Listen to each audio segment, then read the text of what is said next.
Hi, welcome to Sakshi FIIT NEET Academy. In this video lecture, we are going to discuss about a carbonyl group. So here in organic chemistry, we have a different functional groups. Some functional groups have a common part, that is a carbonyl part. So here in this video lecture, we are going to talk about what is carbonyl group in a functional groups, that is carbonyl part. So example, ketone is there, that is RC double bond O, or aldehyde is there, RC double bond O H, like the functional groups which have a common point, that is C double bond O, that is known as a carbonyl group. So we will discuss its properties and what is carbonyl group. So in a functional groups,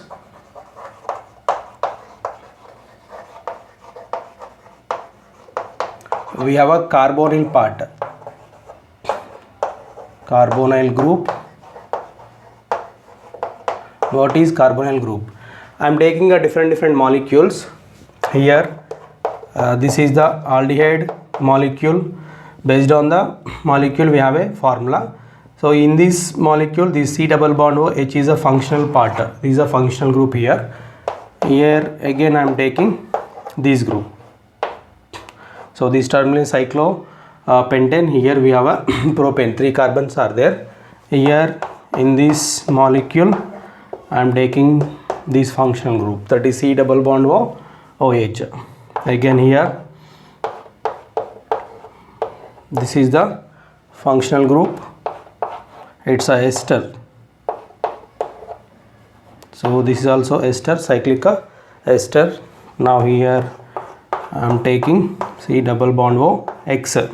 What is X? X means any halogen, that is fluorine, chlorine, bromine or iodine. Any one of these halogens are attached to this carbon. So I just took a aldehyde here, ketone, carboxylic acid.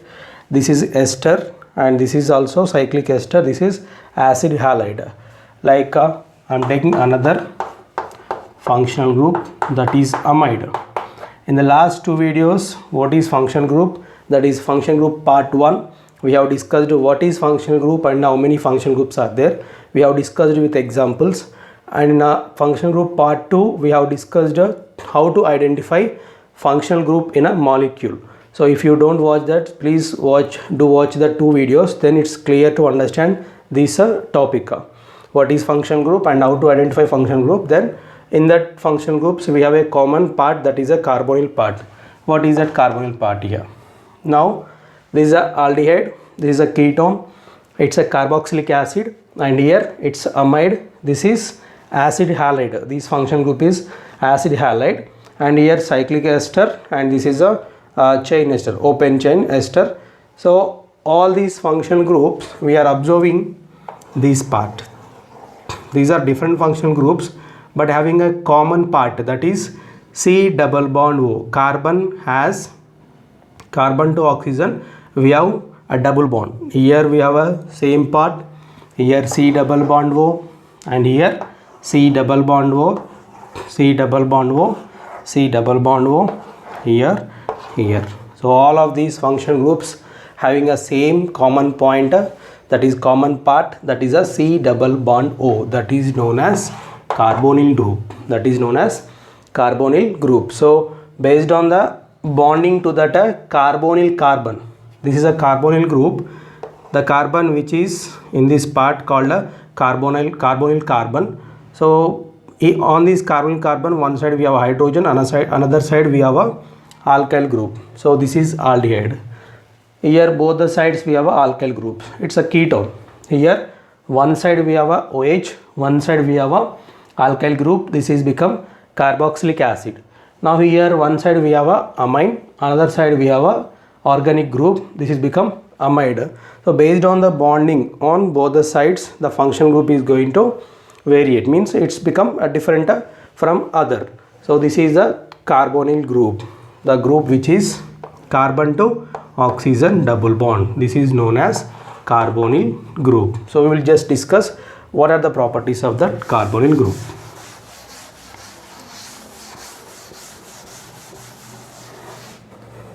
We know that carbon tetravalency, here this carbon has 2 single bonds, whether they are on both sides. Just now we discussed hydrogen alkyl group or alkyl group or hydroxy group alkyl group, NH2 group alkyl group, halogen group and alkyl group.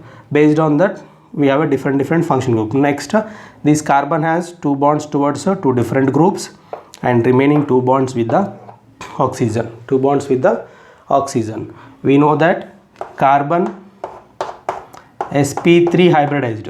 Carbon sp3 hybridized geometry is tetrahedral. Carbon sp2 hybridized, which is a alkene unsaturated. So this carbon 2 bonds with one group, one element, 2 bonds with the remaining elements, other elements. This carbon gives a sp2 hybridization. Out of 4 valence electrons, 3 valence electrons which are from s orbital 1, from 2 from p orbital. Total sp2 hybridization. That one unhybridized electron participating in a forming pi bond. So this is in double bond. One is a sigma bond and another one is a pi bond. So sp2 hybridized carbon gives a trigonal planar geometry. Trigonal planar geometry. So in tetrahedral, what is the bond angle? Bond angle is 109 degrees. Here trigonal planar, bond angle between these single bond, double bond, single bond. This is become 120 degrees bond angle. So here bond angle is 120 degrees. Geometry is trigonal planar. It's like a fan. It's like a fan that which is a round bottom has 3 leaves. Same. This is carbon is center and 1 bond, 2 bonds with the oxygen or carbon or whatever, and remaining 2 bonds with the 2 other elements. So here sp2 hybridized geometry is trigonal planar, and that carbon to other element, whether nitrogen or carbon, that we know it's a linear geometry. And here this is sp hybridized. Here I am taking both sides. Here we are focusing on one carbon. Here just attached to carbon. Better I am not taking another part, whether nitrogen or carbon or whatever the element which is 3 times bonded with a carbon. One is a sigma bond and remaining 2 are pi bonds. This is sp hybridized. This is sp hybridized. Sp hybridized geometry become linear. So what is the bond angle around this carbon? It's a 180 degrees. It's a 180 degrees. So out of these 3 hybridizations, this carbonyl carbon belongs to sp2 hybridization. So here this carbon bonded to oxygen 2 times. One is a sigma bond which is hybridized. One is a pi bond which is unhybridized. Out of 4 electrons, 3 electrons are participated in a hybridization. Sigma bond. This is sigma bond. And this sigma bond, this another one is a pi bond. So around the oxygen we know total valence electrons are 6, 2 lone pairs, 2 unpairs. Those 2 unpairs are participating in a bonding. One is a hybridized, one is a unhybridized, which is making a pi bond. Remaining lone pairs are as it is. So oxygen has 2 lone pairs, 2 bond pairs. Here 2 bond pairs, 2 lone pairs. Actually oxygen valence electrons are 6, which are 2 lone pairs and 2 unpairs. This unpair, this unpair, this unpair, this unpair. This unpair is hybridized, another one is just participating in a pi bond. So this is the bonding of carbonyl part. Carbon bonded to the oxygen 2 times. One is sigma bond, one is a pi bond, and oxygen has 2 lone pairs. Now these are with the other groups. So based on the bonding with this carbon, we have a different functional group, like a aldehyde, ketone, amide, acid halide, ester. Like we have a different functional groups based on this bonding. Now around the carbon, how many bonds are there? 4 bonds.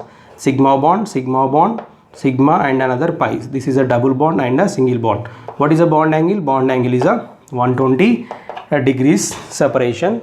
It's sp2 hybridized. So this carbon is sp2 hybridized. This is common geometry and its hybridization bonding. Now coming to somewhat chemical properties. So how this carbonyl part giving a participating in a reaction because of what type of chemical reactivity this carbonyl part has. So here carbon and oxygen. What is the electronegativity difference? Oxygen has more electronegativity compared to carbon. So obviously the bonding elements, electrons, these bonded electrons are displaces towards oxygen. That is because of more electronegativity, that oxygen nucleus pull the electrons which are bonded electrons. So obviously around this oxygen electron cloud increases, get partially negative charge. Around this carbon nucleus electron cloud decreases, so obviously nucleus charge, which is positive charge, increases, partially positive charge. Carbon shows partially positive charge, which is electropositive, electrophilic in nature. Oxygen shows partially negative, that is electronegative or basic in charge. Because of lone pairs, it acts as a base. Abstract the proton. So here what are the reactivities? This carbon shows a electropositivity. Electropositivity acts as a electrophile. So obviously this carbon has electrophilic in nature. What about oxygen? It acts as a base because of lone pairs. Abstract the positive fragment, mostly hydrogen, and based on the reaction mixture. This carbon is electropositive. The experiencing electropositivity acts as a electrophilic character. So whatever the nucleophile is there, if we are giving any reagent, if the reagent gives a nucleophile, obviously this nucleophile is going to attack with this electrophilic carbon. Then pi electrons are attracted towards oxygen, then oxygen get a negative charge. So that is based on the reagent which we are taking towards this carbonyl group. So this is a common properties of carbonyl group. It's very important because in a intermediate second year we have a complete syllabus around this carbonyl group. In aldehydes, ketones, carboxylic acid, and coming to nitrogen containing compounds, amides also there.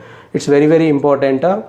You need to know about this carbonyl part very more. If you understand clearly, then it's easy to write a chemical mechanism and find out what is a product. So this is the story of carbonyl group. So carbon which has a double bond with the oxygen known as carbonyl group.